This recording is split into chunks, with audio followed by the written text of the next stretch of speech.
እኔ ራሴ አንድ ነገር ደብረ ሊባኖስ ደና እጅ አንድ ጊዜ መጀመሪያ ሄድኩለት ነው ተክለ ሃይማኖት ገድላቸው ከተነበበበት ቦታ ጦም አያድርም ተብሎ እስቲ ያለው ብዬ አንበላም ማለት አንበላም ብለን ዝም ብለን ቁጭ አለ። ገዝተ መብላት እንችላለን ቆሎ እንስጣችሁ ያሉ እናትን ነበሩ ከአዲስ አበባ መጡን አንበላም ብለን ተኛ። 2 ሰዓት ተኩል ላይ አንዲት እብድ እየሮጠች መጣ። ለምንድን ነው ጦማችሁን የተኛችሁ? እኛ ጦማችን ተኝተን ብለን አልተናገርንም። ንፍሮ ሰጣን በልተን አድረናል። ማንም ሰው እብድ ቢሆን ጅል ሰው ቢሆን ዘማዊ ቢሆን ንጹህ ቢሆን ተክለ ሃይማኖት ጦም አያሳድር።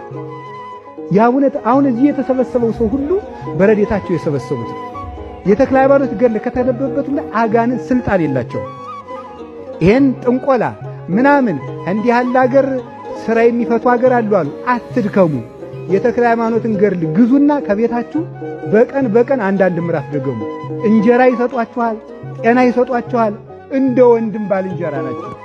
እንደ አባት ቅርብ ናቸው። እንደ እናት አዛኝ ናቸው። እንኳን ለሰው ለዝንጀሮ ያዝናል። ተክለ ሃይማኖትን የሚመስል ደግ የለም በእውነቱ። ዘባን ከመሰማይታት ጸሎቱ ውሂዝ ከመማይ ውሂዝ ዘይነጽፍ። ጸሎቱ እንደማይነጥፍ ውሃ ነው። ድካም በማብዛት እንደ ነቢያት፣ ስብከት ወንጌል በመስበክ እንደ ሐዋርያት፣ በመገረፍ እንደ ሰማይታት፣ በተባይቶ እንደ መነኮሳት፣ በማጠን እንደ መላእክት። ተክለ ሃይማኖት አንድ ሰው አይደሉም፣ ብዙ ሰው ናቸው። መልአክ ናቸው፣ ሰው ናቸው፣ ካህን ናቸው፣ ባሕታዊ ናቸው፣ መነኩሴ ናቸው፣ ጳጳስ ናቸው፣ መምህር ናቸው፣ የዘጉ ተሐራሚ ናቸው፣ ቄስ ናቸው፣ ዲያቆን ናቸው። ተክለ ሃይማኖት ሁሉንም ናቸው። እንዲህ ያሉትን ወቋቸው። ተክለ ሃይማኖትን ገድላቸውን ሁላችሁም ገዝታችሁ ብታነቡ እርግጠኛ ሁኜ ነግራችኋለሁ፣ አይጥ ቢኖርባችሁ ያጠፉላችኋል። የሰው አይጥም